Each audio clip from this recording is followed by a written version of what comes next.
বিসমিল্লাহির রহমানির রাহিম। আসসালামু আলাইকুম everyone, welcome back to my channel. নতুন আরও একটি রেসিপি দেখার আমন্ত্রণ জানাচ্ছি আপনাদের সকলকে। এই গরমে কলিজা ঠান্ডা করার জন্য আজকে তৈরি করছি ম্যাঙ্গো মিল্ক পুডিং। বাজারে তো প্রচুর পরিমাণে পাকা আম পাওয়া যাচ্ছে, আর যে গরম পড়েছে এই গরমে যদি এমন ঠান্ডা ঠান্ডা একটি ডেজার্ট পাওয়া যায় তাহলে তো অনেক বেশি রিফ্রেশিং লাগবে। এই গরমে ঠান্ডা ঠান্ডা এই ম্যাঙ্গো মিল্ক পুডিংটি যেমন আমাদের শরীরকে রিফ্রেশ দিবে, সেই সাথে শরীরের জন্য কিন্তু অনেক বেশি হেলদি হবে। সো পাকা আম শেষ হওয়ার আগে আগে অবশ্যই একবার তৈরি করে খাবেন। কথা না বাড়িয়ে চলে যাচ্ছি আমি তাহলে মূল রেসিপিতে।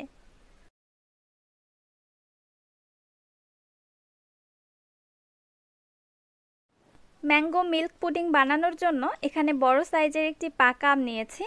আমটাকে আমি কেটে নিচ্ছি। দুই সাইড থেকে এভাবে আমের অংশটাকে কেটে নিচ্ছি। এবার এই অংশ থেকে আমগুলোকে টুকরো করে কেটে নিচ্ছি।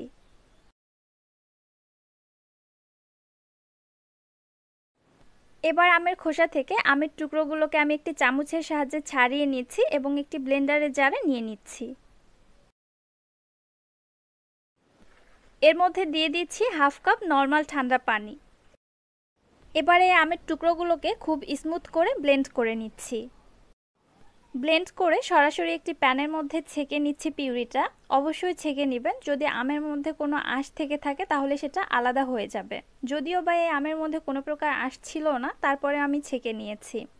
ব্লেন্ডারের জারটা ধুয়ে এখানে আমি আরও 1 কাপ পানি দিয়ে দিলাম। এবার এর মধ্যে দিয়ে দিচ্ছি 1/3 কাপ চিনি, আর দিয়ে দিচ্ছি 1.5 চা চামচ agar agar powder. Agar agar পাউডারটা অবশ্যই দিতে হবে, এছাড়া কিন্তু জেলোটা তৈরি হবে না। এবারে একটি হ্যান্ড উইক্স দিয়ে আমি খুব ভালো করে সব কিছু মিশিয়ে নিচ্ছি। এখনও কিন্তু এই আমের পিউরির মিশ্রণটা চুলাতে বসিয়ে দিইনি। যদি চুলায় বসিয়ে আগার আগার পাউডার অ্যাড করি তাহলে কিন্তু দলা বেঁধে যাবে। এজন্য অবশ্যই এই মিশ্রণটা আগে ভাগে এভাবে তৈরি করে নিয়ে চুলাতে বসিয়ে দিতে হবে হাঁড়িটা আমি চুলায় বসিয়ে দিয়েছি। এবার এভাবে কন্টিনিউয়াসলি নেড়ে চেড়ে মিশ্রণটা তৈরি করে নিতে হবে। নাড়ানো অফ করা যাবে না, যেহেতু এখানে আগার আগার পাউডার ইউজ করেছি। নাড়ানো অফ করলে পাউডারটা তলায় জমা বেঁধে যাবে, তখন এই লিকুইডটা নষ্ট হয়ে যাবে টোটালি। এজন্য অবশ্যই কন্টিনিউয়াসলি নেড়ে চেড়ে মিশ্রণটা তৈরি করে নিতে হবে। মিশ্রণের মধ্যে বলক চলে আসার পর বেশিক্ষণ জাল করব না, জাস্ট 1 থেকে 2 মিনিট জাল করে চুলা থেকে নামিয়ে ফেলবো। দেখতেই পাচ্ছেন এই মিশ্রণটার মধ্যে কিন্তু খুব ভালোভাবে বলক চলে এসেছে, আর আমি কন্টিনিউয়াসলি নেড়েই নিয়েছি। বলক চলে আসার পরে অলমোস্ট 2 মিনিট জাল করেছি, আর এর থেকে বেশি জাল করার কোনো প্রয়োজন নেই। এবার এই মিশ্রণটা আমি চুলা থেকে নামিয়ে নিচ্ছি। মিশ্রণটি চুলা থেকে নামিয়ে সঙ্গে সঙ্গে সেট করে নিতে হবে, একদমই অপেক্ষা করা যাবে না।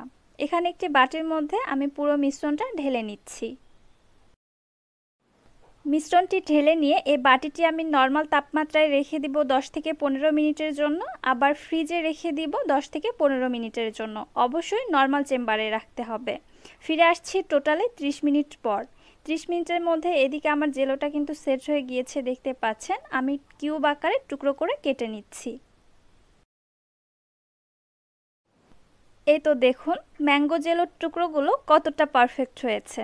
এবারে চলে যাচ্ছি আমি দুধের মিশ্রণটা তৈরি করার জন্য। জেলোগুলো ততক্ষণ এক সাইডে রেখে দিচ্ছি। চুলায় একটি প্যানের মধ্যে নিয়ে নিচ্ছি হাফ কাপ লিকুইড দুধ। এর মধ্যে দিয়ে দিচ্ছি 1/3 কাপ চিনি। মিষ্টিটা অবশ্যই আপনারা আপনাদের টেস্ট অনুযায়ী দিয়ে দিবেন। এবং দিয়ে দিচ্ছি উঁচু করে 1 চা চামচ আগার আগার পাউডার। এই আগার আগার পাউডারটা আপনারা যে কোনো সুপার শপে খুব ইজিলি কিনতে পেয়ে যাবেন, এবং যে কোনো ব্র্যান্ডের আগার আগার পাউডার ইউজ করতে পারবেন। চুলাটাকে কিন্তু এখনও জ্বালিয়ে দিইনি। চিনি এবং আগার আগার পাউডারটা খুব ভালো করে মিক্সড করে নিলাম। দেন এবার চুলাটাকে কিন্তু অন করে দিয়েছি, এবং কন্টিনিউয়াসলি নেড়ে চেড়ে দুধের এই মিশ্রণটাকে রেডি করে নিতে হবে। দুধের এই মিশ্রণের মধ্যে কিন্তু অলমোস্ট বলক আসতে শুরু করেছে। আমি এ পর্যায়ের মধ্যে 1 ফোঁটা ইয়েলো ফুড কালার দিয়ে দিচ্ছি সুন্দর একটা কালারের জন্য। এটা টোটালি অপশনাল, আপনারা অবশ্যই স্কিপ করতে পারেন। আমি চাচ্ছি পুডিংয়ের মধ্যে সুন্দর একটা কালার আসবে, এজন্য ইউজ করেছি। কালারটা দেওয়ার পরে 1 মিনিটের মতো মিক্সড করে নিয়েছি, দেখতে পাচ্ছেন। দুধটা কিন্তু পুরোপুরিভাবে ফুটে গেছে। আর বেশি জাল করে ঘন করব না, চুলা থেকে নামিয়ে নিচ্ছি। চুলা থেকে নামিয়ে একদমই দেরি করা যাবে না, সঙ্গে সঙ্গে পুডিংটি সেট করে নিতে হবে। তার জন্য আগে থেকে কেটে রাখা ম্যাঙ্গো জেলোগুলো একটি মোল্ডের মধ্যে নিয়ে নিলাম এবং জাল করা দুধের মিশ্রণটা গরম গরম মোল্ডের মধ্যে ঢেলে দিচ্ছি। আপনারা চাইলে এখানে অন্য কোনো শেফের মোল্ড বা যে কোনো বাটিতেও এই পুডিংটা সেট করে নিতে পারেন। এবারে পুডিংয়ের মোল্ডটিকে আমি নর্মাল তাপমাত্রায় রেখে দেব 15 থেকে 20 মিনিটের জন্য, তারপরে ফ্রিজের নর্মাল চেম্বারে রেখে দিব 1 ঘন্টার জন্য। তাহলে পুডিংটা খুব সুন্দরভাবে সেট হবে, সেই সঙ্গে পুডিংটা ঠান্ডা হবে, ফলে খেতে অনেক বেশি রিফ্রেশিং লাগবে। অলমোস্ট 1 ঘন্টা পরে আমি ফ্রিজ থেকে নামিয়ে নিয়েছি। পুডিংটা খুব সুন্দরভাবে সেট হয়েছে, আমি আপনাদের মোল্ড আউট করে দেখিয়ে দিচ্ছি। মাশাআল্লাহ, পুডিংটা দেখুন কত সুন্দর জমেছে এবং কালারটা জাস্ট দেখুন, দেখেই কিন্তু খেতে ইচ্ছে করছে। আর খাওয়ার পরে যে এত বেশি রিফ্রেশিং লাগবে আপনারা না তৈরি করে খাওয়া পর্যন্ত সেটা বুঝতে পারবেন না। এবার এইভাবে স্লাইস করে করে আমি পুডিংটা কেটে নিলাম, দেখতেই পাচ্ছেন মাশাআল্লাহ পুডিংয়ের প্রত্যেকটা টুকরো কিন্তু দেখতে অসাধারণ লাগে।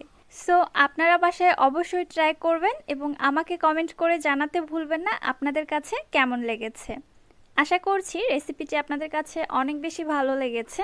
রেসিপিটি ভালো লাগলে যারা ইউটিউব চ্যানেল থেকে আমার ভিডিওটি দেখছেন চ্যানেলটি সাবস্ক্রাইব করে রাখবেন এবং যারা ফেসবুক পেজ থেকে ভিডিওটি দেখছেন পেজটিতে অবশ্যই একটি লাইক অ্যান্ড ফলো দিয়ে দিবেন।